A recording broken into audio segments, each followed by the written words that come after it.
Hi everyone, and welcome back to another episode of the Hull and Back podcast. I'm Matthew Lill, and tonight I'm joined by Will and Nathaniel. So thank you for tuning in. How are you doing, guys? You all right? Not too great. Well, could be better. I don't think any of us are. I'm smiling because I have to make this look good, right? So, before we start any podcast, we always like to say thank you to those that support us. And I'm going to start by mentioning Hull City Retro. Hull City Retro, for anybody who doesn't know who they are, again, based on Twitter, they basically recreate the shirts of the past from Hull City. None of us have got one on today, but we all do have them, and we all do have one. They're only 50 quid a go, and if you look at the real replicas online, you're talking nearly 200-300 quid a go. So if you're wanting something that looks similar, they're definitely worth a shout. So get yourself looking out like them. That's Hull City Retro. Another one I'd like to mention is Hull Badgeman. A bit of a dying out at the moment, and it sucks that it really is. But this is the geezer who stands outside the ground and sells badges. I believe he's only selling them online at the moment as well, which is a bit of a tough gig. So please show your support. It's a dying out, and reach out. He's a local guy. Help him out, yeah. And then lastly, I want to mention a good friend of mine, Charlie Spalding. Owner of Charlie Spalding Filmmaker, does exactly what it says in the tin. He doesn't need me to spread that about, but basically he will. He's a filmmaker, and he's worked with the likes of Adidas and Jackie Abbott, and I mention the same names every time, but he's going places. So keep an eye out. You want anything like? I might even do a wedding for you. Get it checked out anyway. But that's all the sponsors. So thanks to everybody who plays a big part in helping us keep going. Right then, so we're going to start this podcast a little bit different to any other way. It's obviously a really tough time to be a Hull City fan at the moment, so we're going to start this off by just going round us one at a time and just get what's off your chest before we can start previewing what's on Peterborough and talking about what's happening at the weekend against Luton. So the floor is all yours, Will. Get it off your chest. What's it we on? It's a bit shit, innit? Yeah. Yeah. That's putting it mildly. Bit louder. Just going a bit back. So obviously we haven't done an episode for a while. So since we've done an episode, we've won against Boro, which is fantastic, great stuff. Woo. It was nice to actually win and score. 2 goals, amazing scenes, involving a change of formation, which everyone's been clamouring for. It worked. I mean, Boro probably could have scored easy, but they didn't. And then it went all tits up from there. Went back to the 4-3-3 against Huddersfield, possibly our worst performance. I know, Nathaniel, you actually went, you poor bastard. Yeah, lucky me. I'm glad I decided not to win the end. And then last night against Peterborough, it's weird because City didn't exactly play badly, but it was just possibly the worst feeling after a game I've had for a long time. Mm-hmm. And during. I think the realisation's finally kicking in that, this isn't going to improve. And while there's talks of a takeover and things like that, I mean, who in the right man would then sack the manager, bring a new one in for a couple of months, and then a takeover coming in, potentially the guy loses his job? You're talking the sack's not going to happen, and nobody's going to want to take the job in that short period of time because there's no certainty with a new owner whether they keep the job or not. So it really is a tough thing. I think finally the penny's dropping for a lot of people. So it's a tough time. It really is a tough time. I get why people. I think hearing the chance of you getting sacked in the morning, obviously people know you isn't getting sacked in the morning. It's more just it's ironic. It's what we want rather than what we know what's going to happen. And I think he's trying to get that across. It's like, when was the last time that actually happened at City? Really? Phelan? Well, I don't think it even happened. Not like the Agger didn't feel as bad against Phelan at any point. We're in the Premier League. I thought you meant just a manager getting sacked because usually they leave. No, I mean like the fans being so. Oh yeah. Slutsky was the last one to get sacked, wasn't it? Yeah, but the fans didn't hate Slutsky. We liked him. Maybe even earlier. Well, yeah, because McCann, this is like the third bad period he's had. It's not like the first one. We had the awful end of the season last time in the Championship. We had that bad spell about February last year. And now the whole of this season's been pretty much a complete mess. So I mean, how many more sort of opportunities is he going to get? Well, yeah, here it is. Last 33 games under Grant McCann, we've won 3, drawn 6, lost 24. We've scored 26, conceded 72. So that's a goal difference of minus 46. So that's 15 points out of a possible 99. I mean, it's actually unbelievably bad. Like, it's actually unbelievable. That's like, how can you actually get away with being that bad? Like, if they were sacking managers every 10 games, you could sort of understand. But the same manager to be kept in that after that form, it's unbelievable. It's almost insane. Yeah. I mean, the only time we have seen a run worse than that is Derby in the Premiership. That is the only time we've seen a run worse than that. And they had like 2 or 3 managers, I think. Yeah. Yeah, they had, and that's the thing. And that was, they'd got promoted and they were expected to do poorly as well. Yeah. We have openly come out in the press and said our targets this season are to finish in the top 6. It's just ludicrous. I got laughed at when I said that's a bit unrealistic. And they said that about 8 games in, when we hadn't won for 7 games. When we'd won 1, before the season, I can understand that. But when we just got battered by whoever it was that week, oh no, but we're still trying to get the playoffs. It's delusional. Well, it's either lying or it's delusional, and both are very bad. You question the integrity of the person who's speaking at that point, don't you? Let's be realistic. You're going, are you sure, mate? Will, is that you done? Is it? Are you tied up now? Or you got a bit more? I mean, I'm just miserable, to be honest. Yeah. Join the club, man. Join the club. I'm smiling because I have to. That's what I'm doing. I'll take it over to you, Nathaniel. Let's rock on to the next part, mate. What's on your head? Get it out. Well, I mean, I went to the Huddersfield game and I went to the Stoke game, and basically, other than the colour of the kits, it was exactly the same performance. And, you know, even after we'd had allegedly that bit of optimism and a boost from beating Middlesbrough, but then we played exactly the same way against Huddersfield. We had the ball for a fair bit and just sort of passed it left to right for 90 minutes and conceded 2 bad goals. And it was just the exact same thing. And that was frustrating because we tried something new. Perhaps we didn't deserve to win the Middlesbrough game, but we did. You'd think, oh, well, let's keep going with that. And I think the international break came at a bad time, because the reason why we went 3-5-2 wasn't really tactical genius. It was just forced because of the injuries. But then all the players came back, and then McCann thought, oh, I can go back to 4-3-3.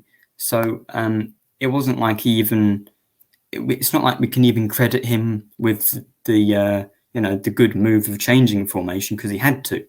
Otherwise, we would have had no players. So who would have gone left back? Who would have exactly. left back? So that's why he had to do that, for KLP to step in and do a job. Yeah, and Lewis Potter was fantastic at left wing back. Best left wing back in the whole world for that 90 minutes. Well, I was a big fan of Robbie Brady. I mean, I don't see what would be wrong with Elder at wing back, to be honest. Weird, because he basically plays as a wing back. He's a great attacking fullback. Yeah. This is one of the things that's griping the most, because when you speak to someone who really loves the 3-5-2, they go, well, it just allows the wing backs to get forward. Have you not been watching us all season? Our wing backs spend most of the time in their as it is. The issue has been the cover on the wide. So what are you thinking then? You go, well, it gives us that extra people going forward, wing backs going forward. Right, okay, I'm no Carol Vorderman, but when I'm looking at the maths, when them wing backs go forward, we've got 2 centre backs back, right? But now we've got 3 at the back. I'm going to put our wing backs forward. We've got 3 at the back now. I'm not, like I say, I'm no Carol Vorderman, but the maths don't add up to me. You want to try and break down these teams that are sat behind the ball. Having an extra man at the back doesn't do that. All right, well, Jacob Greaves can step out. Well, how about Jacob Greaves doesn't step out? We just keep the 2 going forward that are going forward. It's really stressful listening to some people's mindset. It really is. And that, I'm going to move on to my point now, because it's the mindset of some of the fans that's really starting to get with me. I feel like I'm the only person who thinks of certain things, and it's because I'm thinking things a lot deeper than just looking at the scoreline and going, "Oh, we played well, actually 1-2-0." That's what's doing my head in. Yeah, we didn't. Well. We did not play well. We conceded 5 clear-cut opportunities where we should have conceded a goal. We was lucky that we didn't concede a goal. because we scored one because it was an own goal, and we would have only scored the second one because half the Middlesbrough players were all of them were in our penalty box, pretty much attacking. So, Exactly. we didn't. But you'd think, well, maybe just keep it like that, because although maybe we didn't deserve it, the players should sort of maybe get a bit more adjusted to that, and it's a results business. So even though they didn't play great, the team looked more comfortable in that sort of formation. My mindset was on it, like, yeah, great, we won 2-0. We didn't play the best. However, it's a platform to build on. Exactly. You can build on confidence. They've got confidence. They've gone in there. They've won a game, and you can build on that. But instead, we then have to flip it back. Now, we mentioned that we went to the 3-5-2 because of the injuries. Great. Well, your players have come back. The players that are on the pitch on that day, regardless of the performance, have earned the right to stay on that pitch again. And he's gone and dropped him. Granted, you can't do Alfie Jones because Alfie Jones was injured, or was he suspended? He was injured. Yeah, so you couldn't do that, and someone else had to step in there, which is being Sean McLaughlin. At that point, you do question the smart side of football as to, you've only got 4 centre-backs, do you play them all now? Probably not. So, can you say injuries have knocked him back to playing 4-3-3? But some people, like say, don't understand that side of the game, and it's really difficult to put something out there and then just get all this negative back. When you're like, mate, are you even understanding where this point's come from? You only get so many characters on Twitter, so you just look like an idiot because you can only put it as an headline, basically. I'm starting to lose my head again now. Anyway, we move on. So, have we all emptied our buckets? Have we all got... Well, I just want to make one more point. Go on. Just the last few games, Longman hasn't been involved at all, and we've lost both games. So, just have him on the bench, I mean, he was on the bench last night. Was he? We've got 2 youngsters. Oh, well, he didn't come on. Are on loan with us. 2 youngsters on loan with us, and none of them made the bench last night. What's all that about? What's the point of having the loan? Why even bother having him? Yeah, because they say that every transfer is, going to improve the team, even though we know they're not. But then they don't even, McCann doesn't even stick with that, because he brings in Longman and think, oh yeah, he's a great championship player. You'll add something to the team, and then doesn't even play them. Right? So, it's no authenticity. He might be too good for the team, Nathaniel. It might be that. Oh, that's a good point. Yeah. Yeah, he might be too good for the team then. But we're going to move on past that now, because I reckon we're going to pull up a couple of gripes in this next part, which is we're going to analyse, we're going to review what happened last night with Peterborough. I want to do a massive shout out, actually. This is a massive shout out to Scott Goodwin, who owns SG Pathway, which is a football academy based in Coventry. Massive thank you to him from myself, my dad, Will, his dad, and a couple of my work colleagues. Scott gave us his box to be able to go there. Scott has only just got this box. He hasn't been to himself yet, but he has let us go in there and experience a match day from the hospitality suite. So a massive thank you there, mate. Massively appreciate it. And we've already trashed it, and we've already got him kicked out. The TV's off the wall, mate. I think it was one of the 18 times Wilkes fucked up, but we're going to carry on. But no, massive thank you, mate. Well done. Did it soften the blow being in a fancy box then? Yeah, because the seats had cushions on them. You could just go like this. You could basically just do that. Walk up and down. Doing this. Turn around, shut the door behind you, and then carry on. Like nothing's happened. Sit down and watch Sky Sports News for a bit. So yeah, I thoroughly enjoyed it. I've been in one before, but it was, like I say, it was great. It was an experience me and my father had before, so I really appreciate that, Scott, honestly. And I bumped into Grant McCann technically before the game as well. Only briefly, past him, and I'm glad it was before the game. I'm sure he thinks the same. Accidentally took up the full stairwell on your way down. Sorry, Grant. I'm sorry. We do not. We are, as part of the Hull and Back podcast, we do not encourage violence upon anyone. No. Disclaimer done, boys. There it is. So anyway, we'll move on to what will be the review of the Peterborough game. Okay. I don't know where I want to start with this. Will, I'd probably listened to you moaning all the way through the game last night. I'm going to take Nathaniel's view on this first. Let's just recap it, mate. It's hard to say, but who stood out for you? Were you asking me? And well, I guess the one positive of the game was that Tom Huddleston for 10 minutes was absolutely fantastic. 23. And then, 23 minutes, yeah. And then got injured. So pretty much from then on, we were doomed. But he hit the post. He had a few shots, He was intercepting the play. It was great to have him back. And then just sort of our luck at the moment. Injured. Smallwood came on, who, I know we're not supposed to be mean to our players, but sometimes it is a bit of a struggle to watch him.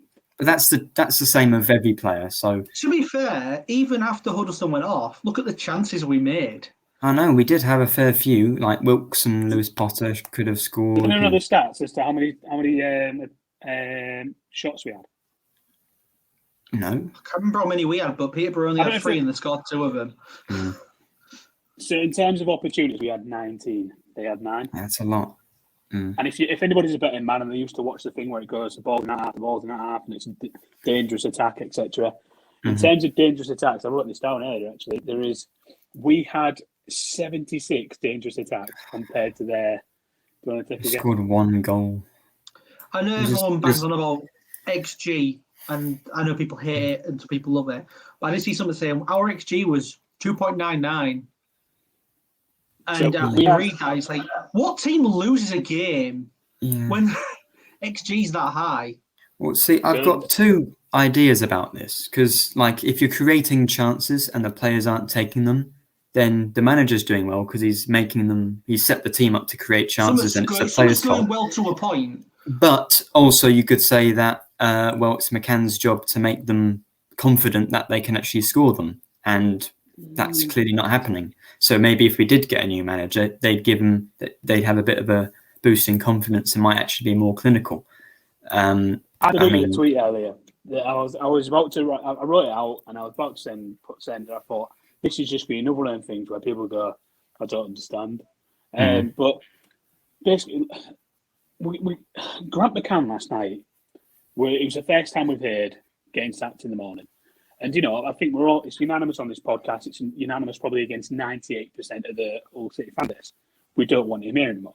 Mm-hmm. It's his born idleness. It's his inability to change things, take players off when they're underperforming and then continue to play them the next week. Things like that are all adding up and it's making us not want to support Grant McCann as the Hull City manager or head coach, however you want to refer to him as. But when you look at it last night was probably the night where we've probably created the most opportunities that we have done. All season in a game. So we got that ball. The hardest part of an attack is getting the ball to the point of scoring the goal.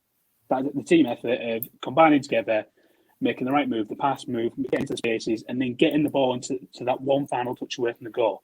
We did that umpteen amount of times last night. The only thing we didn't do was put it in the back of the net enough times. So then it blew my mind in the aspect that, well, Grant McCann's got a goal then. Well, hold on a sec. We've finally seen an improvement, and now you're going, get rid of him because we still didn't win. Well, we were playing Peterborough. I was going to say, don't look at who we were playing as well. You can only play who's in front of you. But we did perform much better. We did. And then first 23 minutes, I'm going to go as far as to say that's the best I've seen us play this season. Then first 23 minutes with Huddleston on, that's arguably our strongest 11. Some might argue Emmanuel over Coyle or Tyler Smith over McGuinness, but it's the best midfield, definitely. It's the best midfield combination because we hadn't had that all season. On the ball, everything looks simple. Again, we saw it again in the Bournemouth game where Sean Bernard knew that he could step out of defence to go tackle someone because Hudds will drop in. That sort of stuff we haven't had before.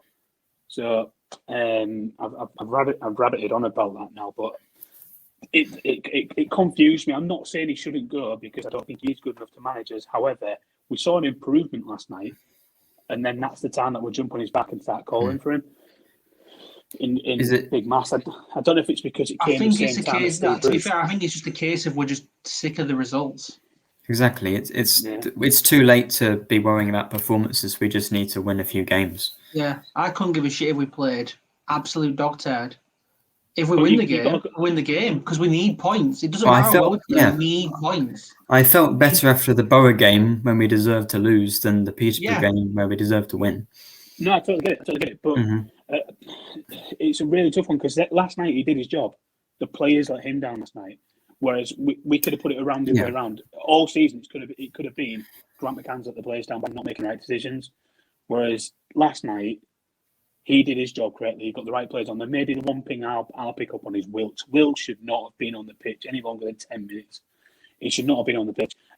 But Grant's done his job correctly last night, other than that one mistake, keeping Wilkes on, which I don't think has damaged us as bad as some people make out. I don't know.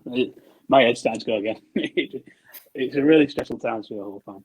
It's really difficult to find positives, isn't it, really?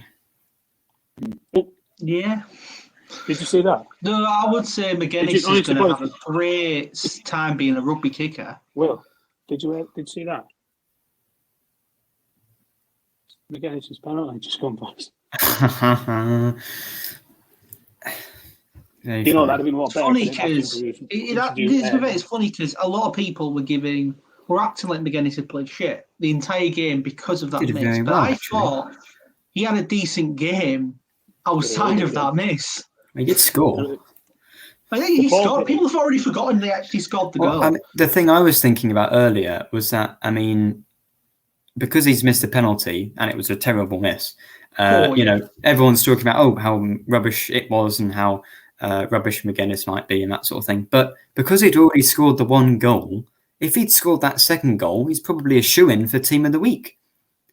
Yeah. But just because he missed it, he's not. So, what did we notice before the penalty, Will? Pardon? What did we notice before the penalty? As soon as the penalty was won. That Wilkes tried to take it? Yeah. He said something. Well, he should have taken it, really. He won it. But, yeah. No. I'd still want to do the same thing happened at Wimbledon, and that went And well. he scored. Yeah, but you can't he's trying to undermine other players who have been asked to take these. I know McGuinness missed, but he shouldn't be doing that. Yeah, both of them scored all three of their penalties last season, I think. So I think either way, we would have been. Well, I wasn't confident he'd score it, not because it's McGuinness, but just because it's City. We weren't going to win. He just felt like one of those. Yeah, it's just typical City. Peterborough. I said this on Twitter earlier. I didn't want to jinx it, but also I'm not like a footballer, so I don't think it would have any actual bearing. But Peterborough had lost all 6 away games, so of course we were going to lose. We've seen it. I think the thing is, they'll probably be the worst team we'll play all season, as well. Yeah, because even Derby, they're a good team. Derby are a good team. Good. Maybe Barnsley are terrible, but they're not going to have their manager by the time we play them, probably because of how bad they are. Because they're a well-run club, so they'd probably sack their manager before it's too late. Possibly, yeah. They'll probably sack him next Friday. Was it? Yeah, just before we play him. Before we play him. Of course. Guy Fawkes now, yeah. On Bonfire. Well, why wouldn't you? That would be... It's guaranteed 3 points. 3 points. Yeah. Dear. Just can't believe it. But, these are the things, aren't we? And I don't know about you, but if I was in a team and I saw my mate put the ball down for the pen, regardless of having a penalty, you just don't get in the red at that point, do you? If he's on penalties, just don't get in there, mate. Just watch it, and later on you go to the gaffer and say, "Can I have the next one? Look, he's messed up now." You know what I mean? You don't do it that way, but that's just the arrogance of the kid, innit?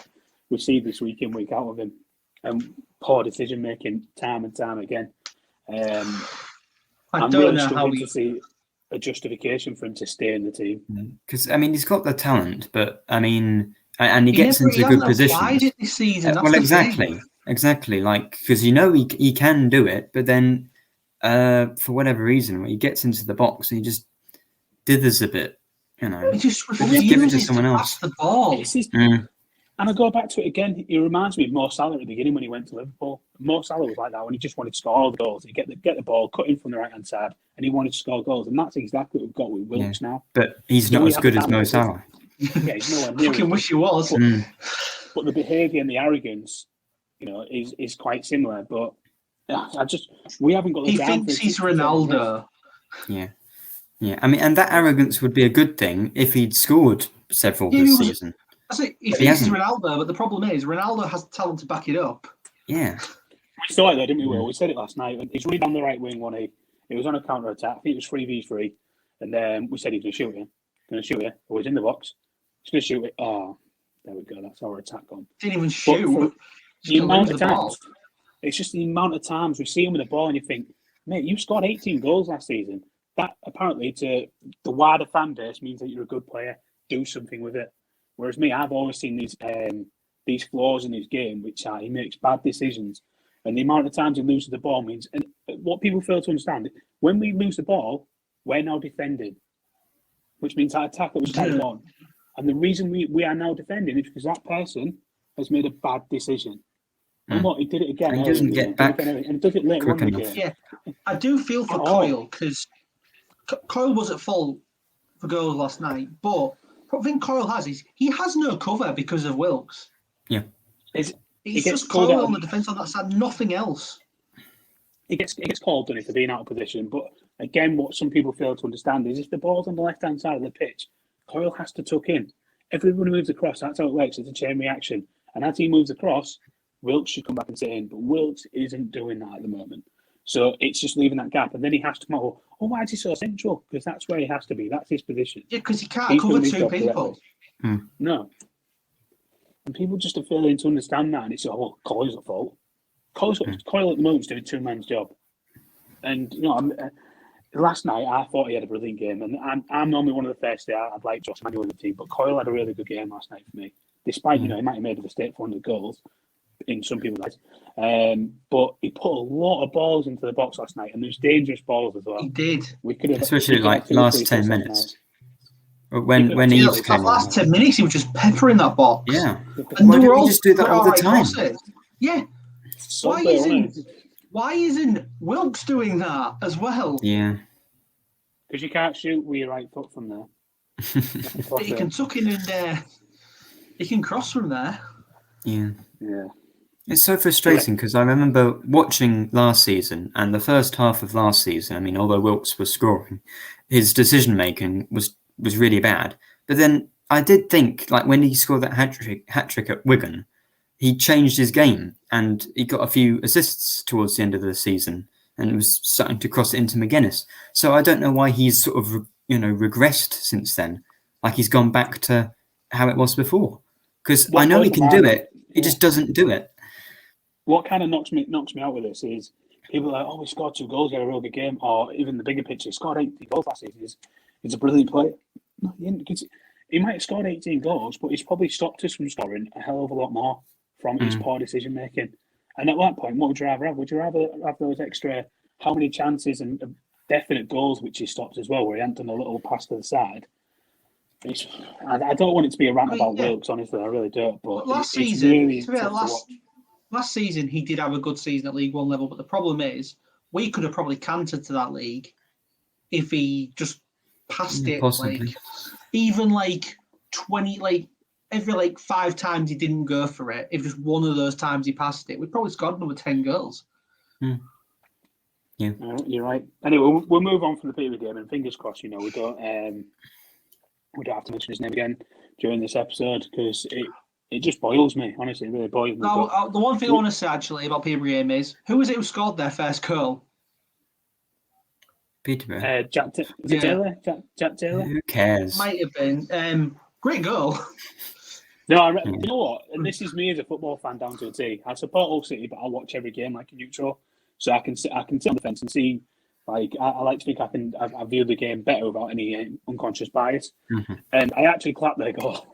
I was like, fair play. It was a great strike. I know there's quite a few in the West Stand did. Pardon? Quite a few in the West Stand did.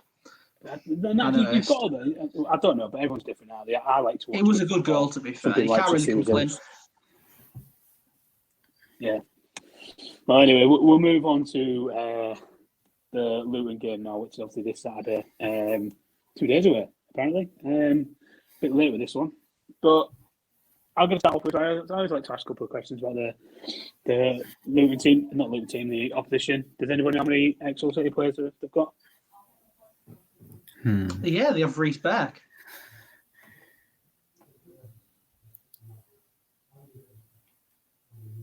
I'll go with 2. You forgetting Sonny Bradley? Yeah, I am forgetting Sonny Bradley because they remember Sonny Bradley. No offence to Sonny Bradley. Yeah, so Sonny Bradley and Reece Beck, which could potentially be their centre-back pairing on Saturday. Possibly. I'm sure Sonny Bradley's their club captain. He might be. Yeah. Anyway, that's off the top of my head.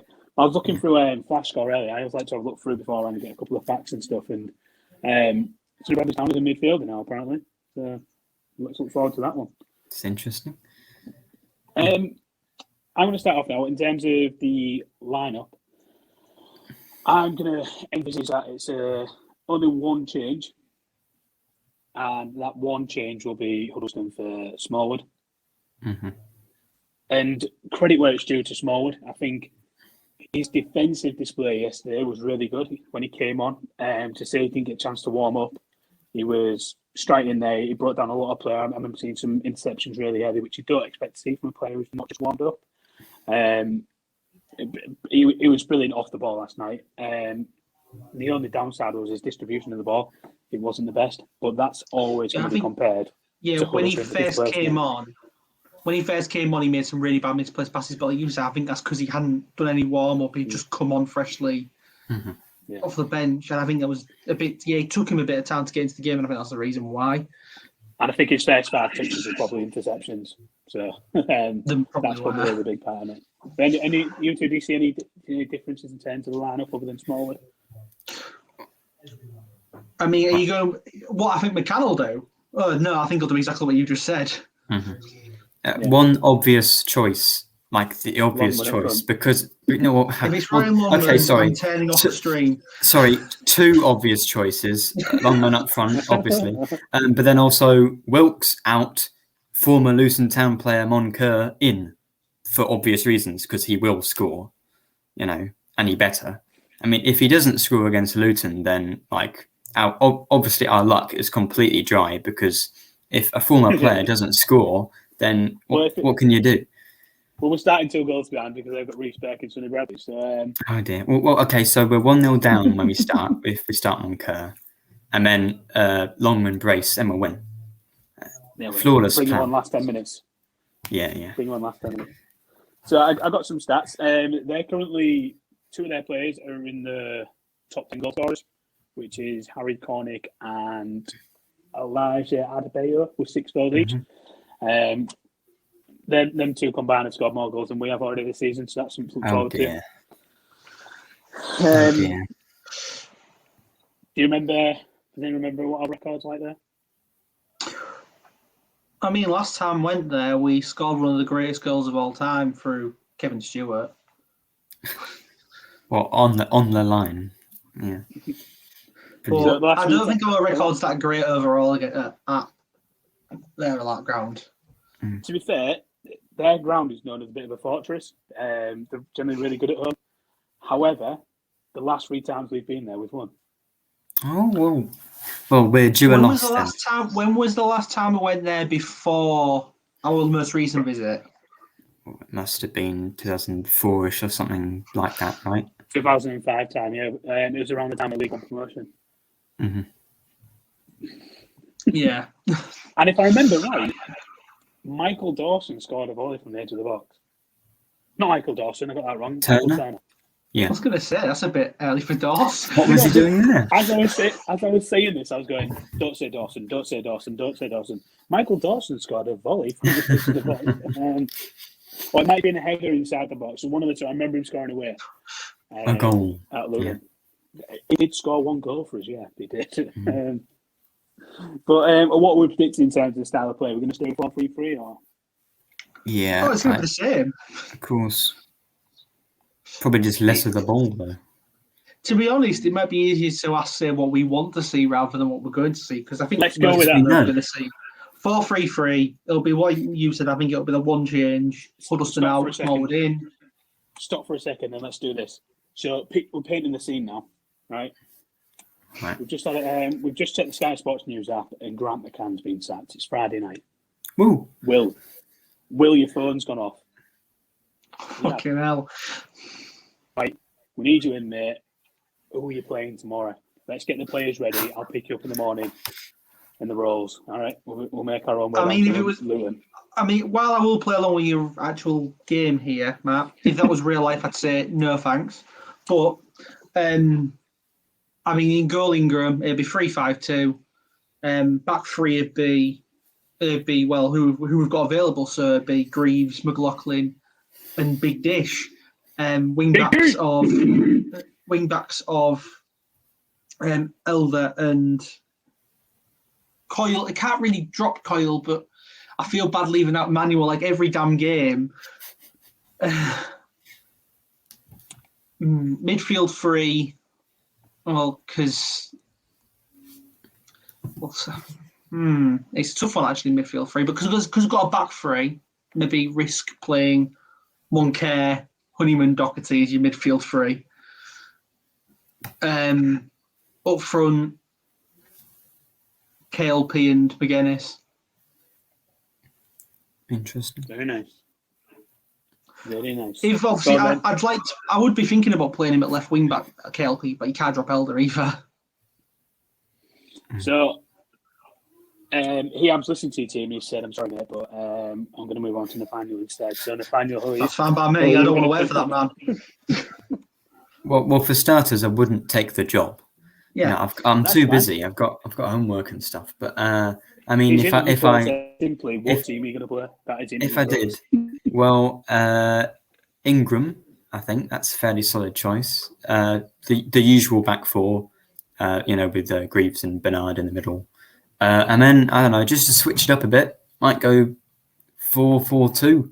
Because we like our two strikers. If I start two strikers in the first game, the fans are going to love me, and even if we lose. So I guess Lewis Potter on the wing, Longman on the other wing, of course.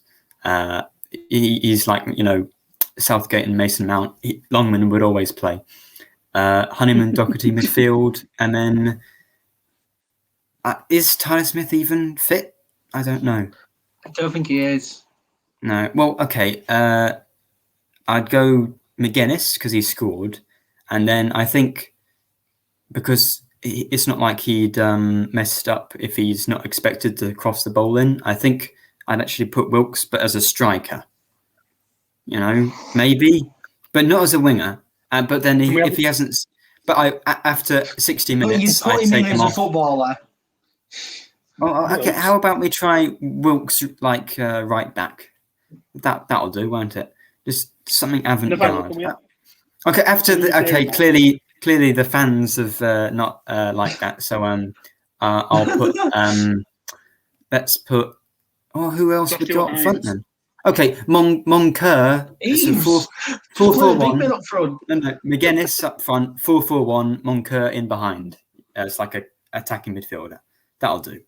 It's basically a 4-3-3. But just go full Mike Bassett. Play 4-4-2. Yeah. Play even McGuinness up front. No. Just three strikers. 3 strikers. McLaughlin up there as well. How about that? Brilliant. I haven't taken this very seriously. Pay off the ref. Let us have an extra player. I'm going to try something a little bit different here, and I think this might actually work in terms of giving us the solidity that we need. I'm going to stick with 4-3-3 because I do actually think 4-3-3 is a really good formation. So I'm going to go with England. Blasphemy. Big D with Jacob Greaves alongside him. We'll have Cal Melder at left back, and I'm going to go with Josh Emmanuel at right back. Mm-hmm. The middle three, I'm going to go for Moncur, Honeyman, and Greg Doherty. With Doherty being behind the other two, with maybe Honeyman sitting in around that area as well, having a license to go forward, knowing that Greg's going to be around him as well. Left-hand side, I'll have KLP. Up top, I would probably stick with... it'd be a tough one. I'm really stuck between McGuinness and Eads because they both can do a similar job for who's going to come in at right wing, which I'm going to go with Owen Coyle. I'm looking at the right wing. Yeah, it's an inside that's a joke early. I'm going to get there. Me dad literally all last night going, "Go on, Owen! Go on!" About. So you'd play Louis Coyle at that right wing? Just for and that's supposed to be better than Wilkes. Okay. I mean, I think it would be better than Wilkes. Coyle over Longman. Disgraceful. I think Coyle playing the right wing will be better than Wilkes playing at right wing. Yeah, maybe. I'm only suggesting that one because I'd maybe switch that around and have Emmanuel at right wing. That's what I was thinking.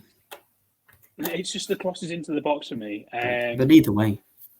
I mean, yeah, they're probably overlap anyway. Let's be realistic. They can do whatever they want there, can't they? Yeah. And one's going to be sitting in there for the other one. So I can't see there being any issues with that at all. And if we see it, I'm going to get Grant to ring me up and say, thanks, Matt. Because it's an option. I mean, I won't be against seeing that, to be honest. And I just want to go for that reason. It gives us that solidity. And like I said, they've got the option to switch around. When one's getting shard all the time, you think it's sitting for a bit, mate. I'll go for a bit. And that's the sort of stuff you can see. And it might take it back to a bit of an amateur level, but we kind of need that. We need to strip back to a bit of a basic, don't we? Yeah. Wilkes isn't doing his job at the moment, so put someone in there who's more than happy to do his job for him. Is the way I look at it. Might get laughed at. I think Wilkes needs to kick up the arse to even have him in the squad for Luton. It's a bit much. It's You know, probably a high wage. I think he needs to be told, you've got to fucking pull your finger out. Well, being on the bench would do that, I think. He had his best game for us when he was injured. Watching. This season, I don't think that's a lie. Because even when he scored, he made a bad decision. Let's be realistic. Yeah, he should have passed it to Eves looking back. Yeah, I know. The roof would have come off. So finishing off on this then, at the weekend we've got 4 other teams that are playing around us. We've obviously got Derby underneath us who are playing QPR away. Then we've got Barnsley underneath us who have got Sheffield United at home. Above us we've got Cardiff, which have got Middlesbrough at home, and then we've got Peterborough above them who have got QPR at home. How can 2 teams have QPR? I've read that wrong. Barnsley have got Sheffield United. How can 2 teams have Sheffield United? Because one of them's got Middlesbrough. Wait, what? But that's only that whole thing. So one of those 4 teams isn't playing anyone this week, apparently. So Derby have got Coventry. Let me start this again. Okay. Cardiff have got Middlesbrough. Barnsley have got Sheffield United, and Peterborough have got QPR. Right, I'm in an unfamiliar setup. I'm not set up in my daughter's bedroom, and down here I have got, which is more than 6 foot away, a bit of paper that I've wrote down on. Okay, cut me a little bit of slack, please. I'm stood up, and I'm about to call it a day on this. Boro versus Cardiff. If Cardiff lose, McCarthy will get sacked. Yeah. Reckon? So we need Cardiff to win then, so they stay rubbish. To be honest, he might even get sacked even if they win. That'd be funny, actually. He's not in a good place right now. We can't win 0-0. So Cardiff, apparently, they said in the commentary yesterday, Cardiff haven't scored a goal in the first half this season. No, this is the stat. Just turn up at half time. Cardiff share the same stat as us in terms of goal scoring. I'm going to leave it for you guys to guess what the actual stat is. We are the only 2 teams in League 2 have not, in terms of scoring a goal. Oh, scored one first in a game. No, of course we have, because we beat Middlesbrough. Yeah. Scored a set piece? No. Scored inside the first 30 minutes. Oh, right, okay. Whether it be the first goal or the second goal, we're the only 2 teams. And there's only 1 team in the league that scored less goals than us. Do you know who that is? Fewer goals than us? Is that possible? Yeah, it is. I think it's Fulham. Mitrovic alone scored more than us, hasn't he? Yeah. Who scored less than us in the Championship? Poor them. Trying to think now. Barnsley? Barnsley it is. Barnsley. Yeah, the only team in the league that scored less goals than us. How many have they scored? Christ. 7. 1. Oh, okay. 7? Fucking hell. 7 got from 9, 13 games. Wow. See, that Preston opening game has really helped us. It makes us look a bit better than we are. Well, because that would have been 5. That's 5 goals in 12 games, isn't it? Otherwise, yeah, in that time since. And one of those is an own goal. Oh, dear. 2 of those were in 1 game. Dear. Has it been that bad? Has it really been that bad? Oh wow. But we'll beat Luton. We'll be fine. We'll just beat Luton. I'm gonna stop this. I'm gonna finish this on one last little part now, which is totally not Hull City related. Oh, thank goodness. And this will suit you down to a T, Nathaniel. I think this is sort of in your sort of ball game. I'm going to ask you for one. It can be an unpopular opinion or something you'd like to see happen in football going forward that maybe not everybody else would agree with. So I'll set you off an example. Soccer AM put this on their Twitter, I think it was earlier in the week, and they asked what's an unpopular opinion that your friend or that they don't agree with. And one of the ones I saw was 0-0 shouldn't get a point. So if it's 0-0, nobody gets a point. Promote attacking football. And I thought, yeah, okay, that makes sense. And then I hate that. I hate that because City are fucked, if that's the case. Oh, yeah, exactly.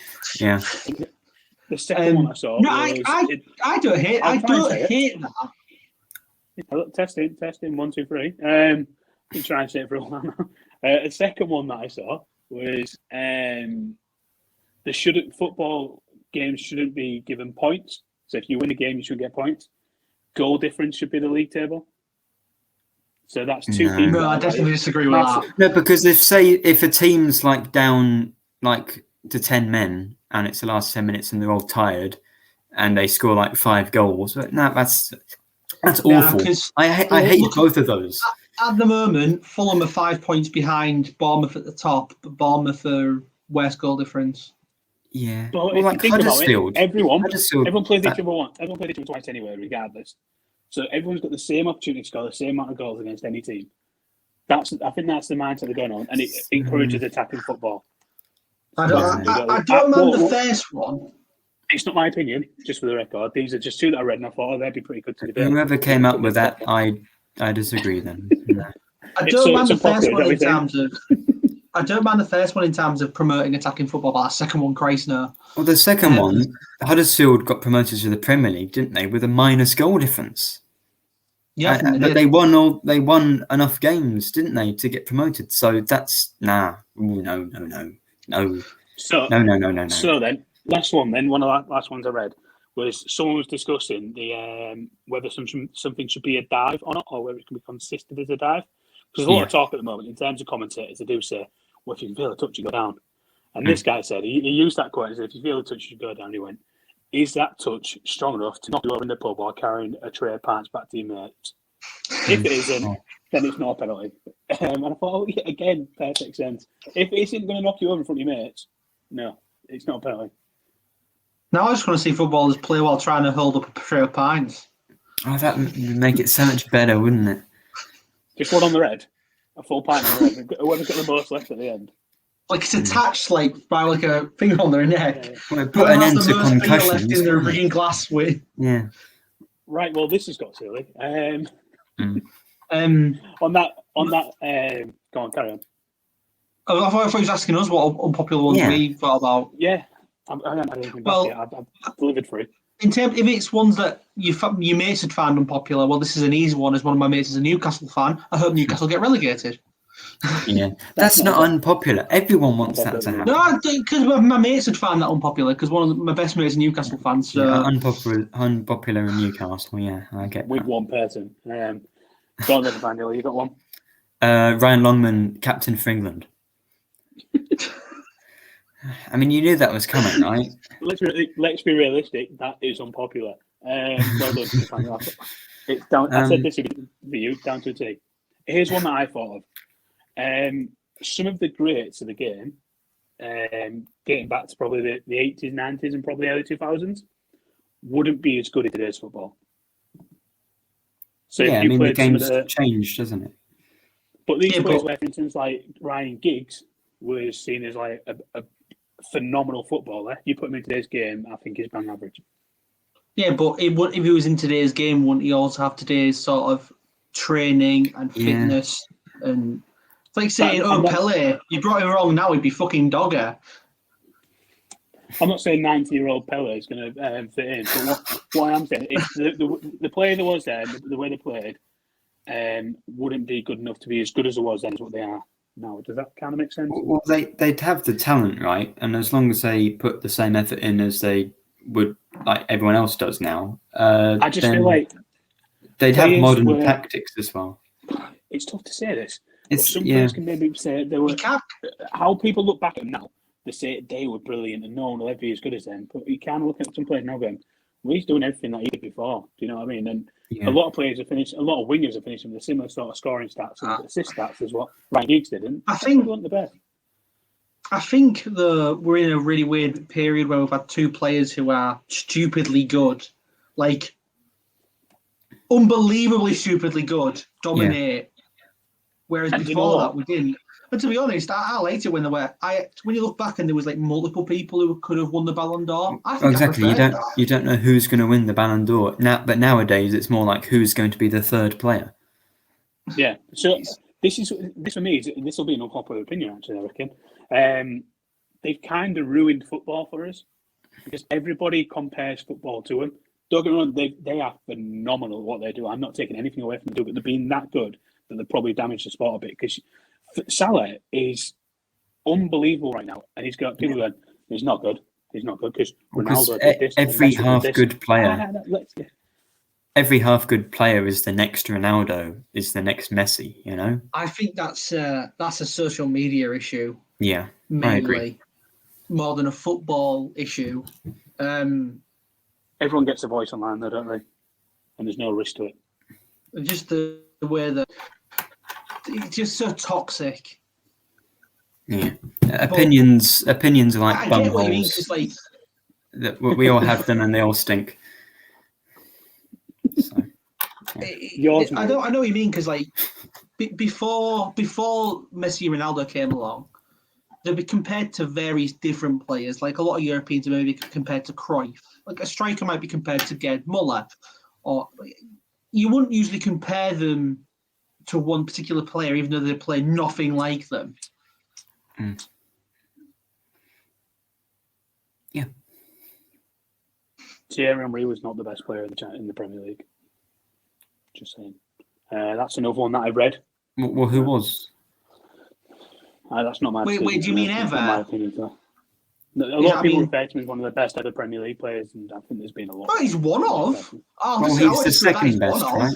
I'd say, or a striker at least. I mean, you have Shearer, right? And then Longman actually had a appearance for Brighton. Yeah, he actually didn't mention Longman that time for once. Because it gets, it'll lose its impact if like you can't play Longman every game. It loses impact as a sub. We will with Longman, he goes without saying. That's what I thought he was going to say. But on that note, boys, I'm gonna actually say thank you, because this is actually in spite of how bad it has been to be a Hull City fan recently, this has been a fun one to me. Yeah, so I want to say thanks. There's been no cuts. We've done it all in one take as well. So well done, guys. Credit where it's due, because I really enjoyed that one. So thank you very much. Aye. Cheers. Just before we go, I want to let you know for the next episode we will have Paul Woodford, who is matchday experience manager. For those that don't know, he's basically in full control of the matchday experience. When you go to the game, whether you be in corporate or whether you be standing seats, he's in control of that. So we're going to have him on the show. We're going to have him on the show next week. It should go live for Tuesday. We'll be interviewing him on Monday, and it'd be great to get the intake as to how he impacts and what he does, what he's done before, and what he's looking at doing in the future. So tune in for that one. It should be a good one. Thanks a lot, everyone.